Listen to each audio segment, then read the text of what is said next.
Hi, Peter Walker here, and welcome to today's edition of The Transition Guy. Now, joining me today in the studio is John Driscoll, who is CEO of Naked Developments. Welcome to today's episode, John. Hi, Peter. Thank you for having me on. Now, pleasure to have you. And one of the things that I really want to talk about is your recent keynotes. Now, your keynotes at the moment is Dream Big, Think Small. Mm-hmm. Why is it important to dream big right now? Well, it's funny. I think you find that most CEOs, most founders will go to both ends of the spectrum. They will have big dreams and they will be poor at trying to execute those dreams. And I think it's important, as we've seen, people like Grant Cardone in his book 10X, and we've seen, even Good to Great, where it talks about, BHAGs, big, hairy, audacious goals. That part of a CEO being successful is having crazy dreams. We've all seen that. But what we also see is that they're often not very good at figuring out how to execute those dreams. And to me, that's where thinking small is really important. That, the example I use in the keynotes is Amazon. That they started, clearly he named it Amazon, right? That's a big thing. We know that's the biggest river in the world. And the story goes, he was actually thumbing through the dictionary and going through the A's, and he got to the Amazon, and he was thinking this thing was going to be really big. And so he named it Amazon. There was other names that were, Cadabra was one of them, and Relentless was the other name he was toying around with. And if you go to relentless.com, it'll take you to Amazon still today. But he got there, and so he had this crazy dream, but he started with books. And I see that was the secret sauce of what Jeff Bezos did with Amazon. He had a crazy dream, but he started with something really, really small. He wanted to sell products all over the world. And most CEOs I've worked with would have tried to come out with 100 products or 50 products or 20 products in the beginning, but he started with books. Well, he had the vision. He had the vision originally to be the everything store, didn't he? That was where he wanted to be. He knew what he wanted to do from the beginning, but like you said, he needed to be very good at one thing. Yeah, if you can't do one thing really well, how are you supposed to sell everything? And I think that's the problem. A lot of people, they say, "Oh, I'm trying to diversify, in my business." And I'm like, "You mean you're trying to be all things to all people?" That's what I hear. And so you have to be incredibly focused and then expand. So the problem is when you're thinking big, you often think big, right? Think big in that way, but don't think that means you have to try to do everything. And I think that's where everybody goes wrong. Do you think people diversify to compensate for bad performance in a certain area? So they've got challenges, they've not executed well, therefore they think that if they diversify, that's going to solve the problem of ill execution. Absolutely. And I think diversification is often a symptom of somebody being insecure about their business. If you're insecure about what it is that you have as a business, you're going to try to do a lot of things. I equate a lot of this stuff to dating. And maybe that's because I'm a single guy, 50 years old. And that's such an interesting way of going about life. But imagine I walk in and I go up to a girl. I'm like, I can do really anything you want. I can be whoever you want me to be. That's not a real confident guy. And no, that's not very attractive to people. And I would say as a product, if you're trying to be all things to all people, that's not something I'm interested in buying, because you're not really good at what you do. I want a specialist. I want somebody who's obsessed with the thing that they sell and do as a service. I don't want somebody who's like, "Hey, whatever you'll write me a check for." I don't know. I don't get that. I don't get that as a good strategy. And I think that's why people are struggling to grow sometimes. But then if you look at someone like Bezos and Amazon, he was a very purpose-driven business. Yeah. He knew exactly what he wanted to do. And everyone, there's been a lot of bitching about Bezos, about the tax he pays and everything, and how he's been unfair in all of this. Yeah. But what's interesting is people are still voting with their wallets, and he's growing year on year. And the reason he's growing year on year is because whether people like it or not, his organization adds value. Yeah. Yeah. Yeah. And I think the big word, you know, I had the real privilege to meet the founder of Netflix. And the thing that he said was that if you can remove friction from the consumer's life, then you can pretty much name your price. And I think that's essentially what Amazon has done. I can get, you know, I can order a hammer and have it delivered to my house before you and I get done with this podcast. And by making my life easier like that, I don't really care what this guy does. You know, he's making my life easier. And you know, you're right. People are voting with their wallets. You know, there's nobody else can offer me that. Nobody. But what's interesting, he's actually, if you take the organization has spent decades mastering technology. Yeah, they really have innovated to the point where it was like they were getting ready for a world-changing event like the pandemic. Yeah. I mean, the pandemic kicked in and they said, no problem. You know, that's such a really interesting subject, because when pandemic started, and we felt it, I think, a little bit later than you guys did, but when it hit us, you know, I was really, you know, kind of like, hey, what are we going to do?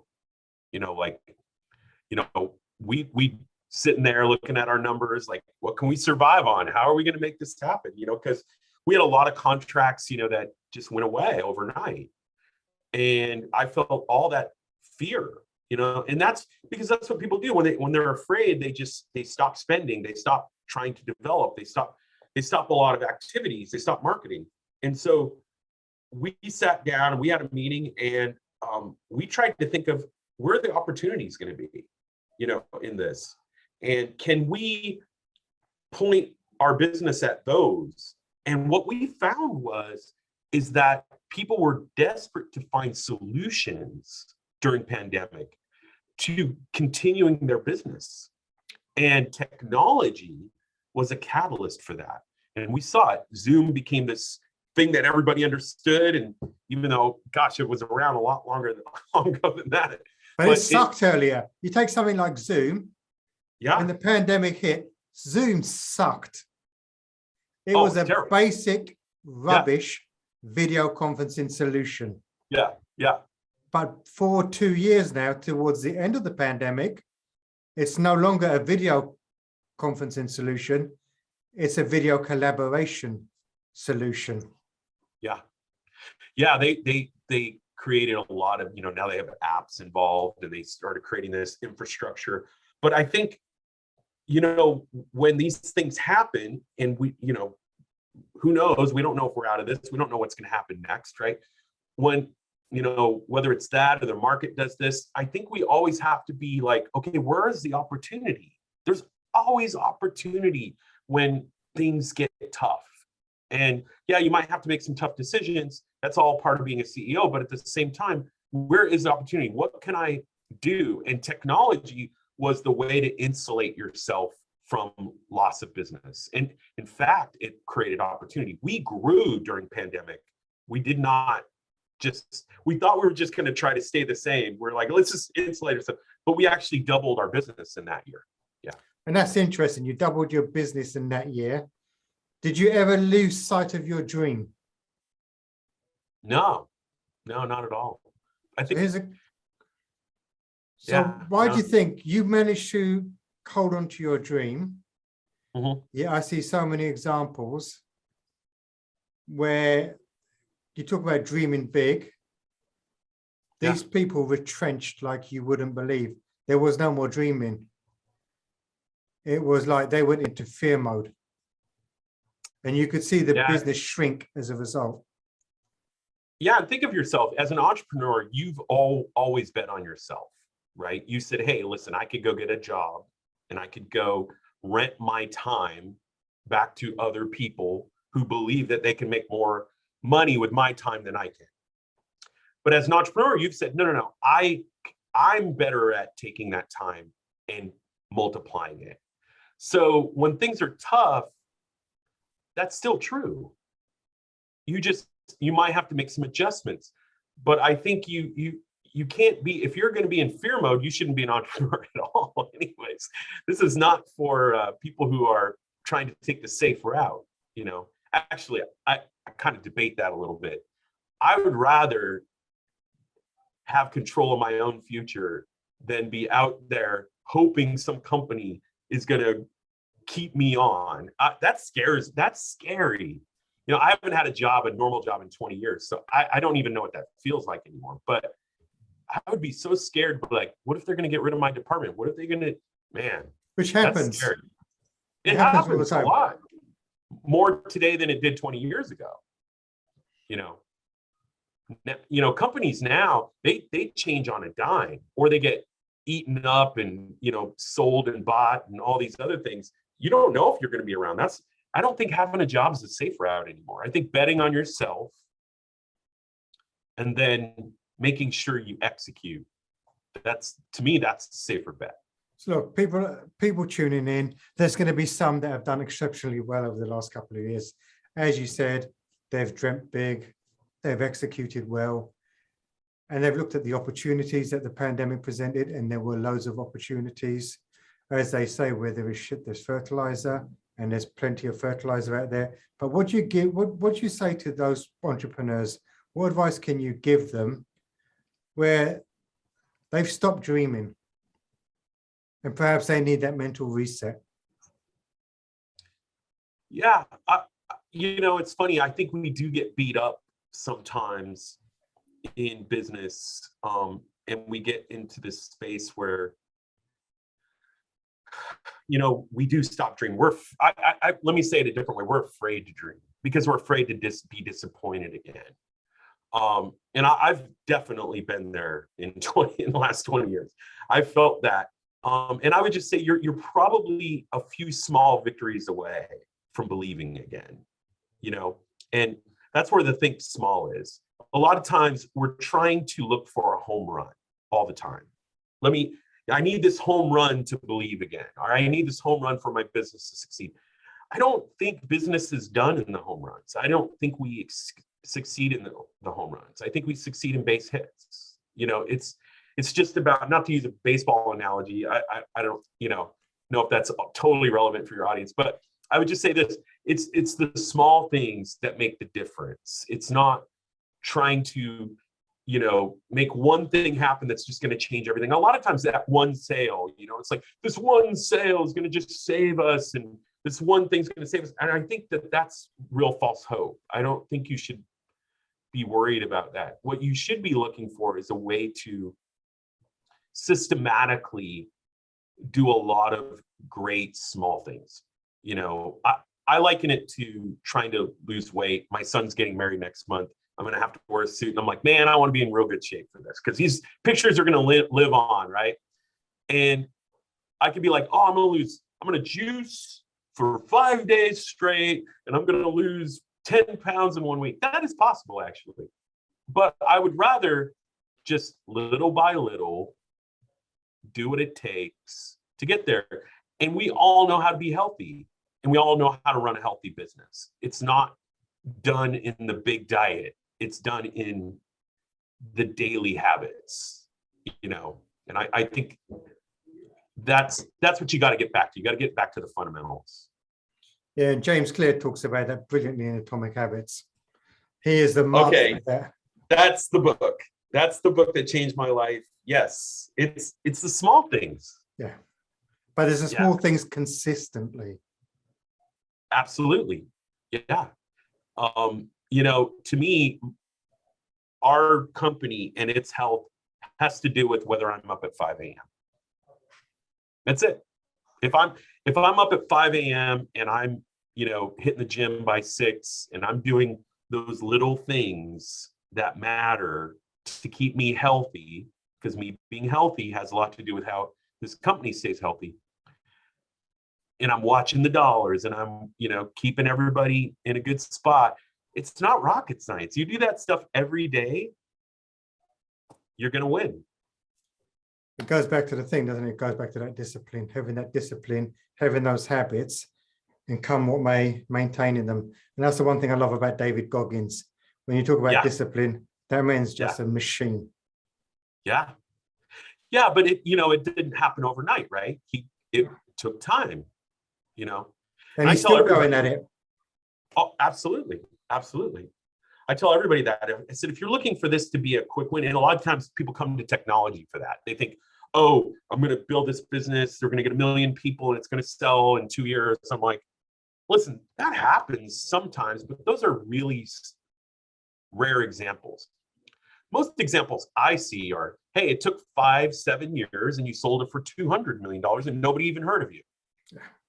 Well, as Jim Collins said, the 20-year march. Most businesses don't really start taking off until their 20th year. Yeah, absolutely. Yeah. I by the way, I'm a huge Jim Collins guy too. I think it's very much, people get tired of the monotony of being an entrepreneur sometimes, the daily grind. And I think you need to embrace the daily grind. Look at Tom Brady. Sorry, I'm using all these terrible sports analogies. That's okay. We got Google. It's fine. Yeah, he was at it for 22 years, and he just, he lost a lot of games. He won a lot of games, but this guy's going out as probably the greatest American football player we've ever seen. And he wasn't that talented. He loved the grind. And I think that's where the real success is. And people always look at the big things you did, but they don't see the 20 things you failed at. And, gosh, the bad decisions I've made. Somebody asked me recently on a podcast, do you have any regrets? And I'm like, gosh, let me get my list out. Are you kidding? I have so many regrets. Geez, but I didn't get in cryptocurrency early enough. That was a terrible idea. Yeah. But some people will say it's still early doors. Yeah, that's true. That's true. Absolutely. I'm holding out for that. Yeah. Yeah. I mean, if you look at what experts are saying, they're still saying it's baby cap and it's still in its infancy. So yeah, I would say that you're at the right time. But here's the thing though, isn't it really? It's about making sure that you don't have the regrets and you've got that resilience to keep going on, and you don't dwell on the things that you haven't done, and you focus on the things that you are doing. Absolutely. Absolutely. So people... Go ahead. No, you go, please. No, I was going to say, I love the books that you read and the way you're thinking, because I feel like we read all the same stuff. Yeah, it's good stuff. Whereas the stuff that you see people achieving over a set period of time, you look at Goggins, he was the only person ever to go through Hell Week 3 times. I mean, who does that? Not me, that's for sure. Yeah, and that's crazy. And if that wasn't enough, he did pararescue, he did the Rangers. Yeah. And actually, he also went in for Delta Force. Yeah. And he would have actually got that had he not been so complacent. Yeah. It was that momentary lack of concentration that cost him that. Yeah. Yeah. No, I love that, because I believe the ones that are going to do well are always the ones that embrace the grind. It's and your David Goggins is a great example of that. But I think it's, the 20-mile march you mentioned, and Jim Collins, it's just about, hey, get up every day, do the thing. And that's what I tell founders when I'm meeting them and they're 23, 24 years old and they're asking me, how do you get there? And I'm like, man, it's just have an amazing sense of what it is you're trying to do every day, and have the habits surrounding it, and get up every day and do it. And if you have a girlfriend at 23, don't get one. Wait till you're 30. Wait till you have some success behind you. You know, I'm just saying, like, get the distractions out of your life. Make your life simple. You know, people are trying to complicate everything so much, you know, and we wonder why we don't get anything done. I think my job is very simple. Hire wonderful, talented, great, loyal people and put a great infrastructure around them. That's my job. Yeah. That's it. It's there's not that much more to it than that. And I think, you know, that's the problem. We just complicate it too much. And as you said, embrace the daily grind, and perhaps remember that sometimes you are only 3 feet from gold, which is another one of my favorite books by Sharon Lecter. I have not read that. I'm gonna have to add that to my list. Yeah. So if people want to sort of understand a little bit more about what you do and connect with you, what do they do? Yeah, just go to nakeddev.com. Our website's a great place to start. You know, certainly can grab us on Instagram or YouTube under the same Naked Dev. And yeah, absolutely reach out to us. We'd love to talk to you. Brilliant. Well, thank you very much for being a great guest, John. If anything's resonated with you today and you want a bit more information, you're getting stuck in the daily grind, but you don't see a way through it, head over to Bulka.com, get in touch. If you love today's episode, please make sure that you subscribe, you share it with others so that other people can benefit. And always remember, failing to learn is learning to fail. And many of the books that we discussed today is a fantastic way of learning. John, thank you. It's been amazing having you on as today's guest. Thank you, Peter. Appreciate it.